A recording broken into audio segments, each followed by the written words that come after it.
As you build various classes, you may notice that some of these classes might have one or more features or functions in common. Here's an example. I'm going to create a class called mammal. All mammals should be able to eat, right? So let's define a function called eat. And in this function, we simply print eat. Now, all mammals, as far as I know, should be able to walk. So let's define another method, walk. And in this method, we print walk. Now, I'm going to select all this code and hold down Shift, Alt, and down arrow to duplicate this class. Now, let's rename this second class fish. As we know, all fish should be able to eat, but fish don't walk, they swim. So let's change the second method to swim, as well as this message that we print. Now, what is going on here? As you can see, we have repeated or duplicated the eat method in both these classes. Now, in this implementation, our eat method is only a single line of code, but in a real-world program, you might have a method that is 5 or 10 lines of code, and you might have repeated that in multiple classes. This is bad, because if there is a bug in one of these methods, you have to fix it in multiple places. Or similarly, if you need to change the behavior of this method, then again, you have to do it in multiple places. In programming, we have this concept called DRY, which stands for don't repeat yourself. So we don't want to repeat ourselves. To solve this problem, we have two solutions. We can use inheritance or composition. In this lecture, we're going to look at inheritance, and I'm going to talk about composition later in this section.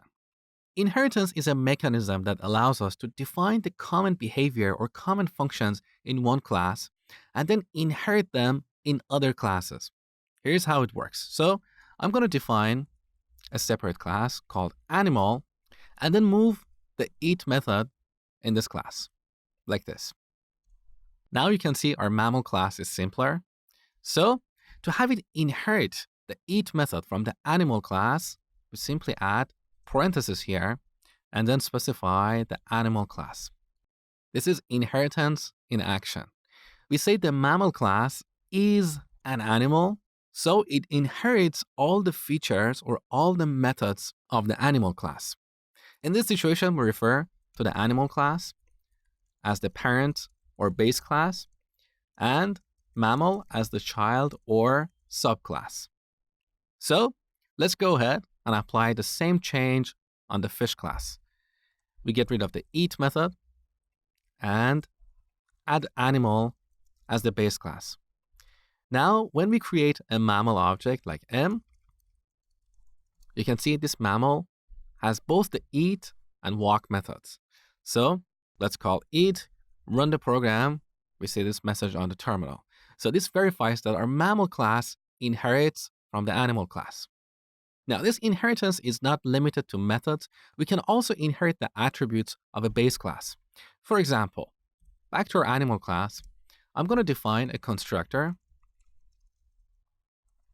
And in this constructor, let's set age to 1. Now, when we create a mammal object, our mammal object will automatically have the age attribute initialized to 1. Let me show you. So back here, let's print m.age. There you go. Run the program. Here's the result. So this is the basic of inheritance. Now, in real programs, we don't build animals or mammals or fish, unless we're building a game. But I use this as an example because it's easier to understand the relationship between a mammal and an animal.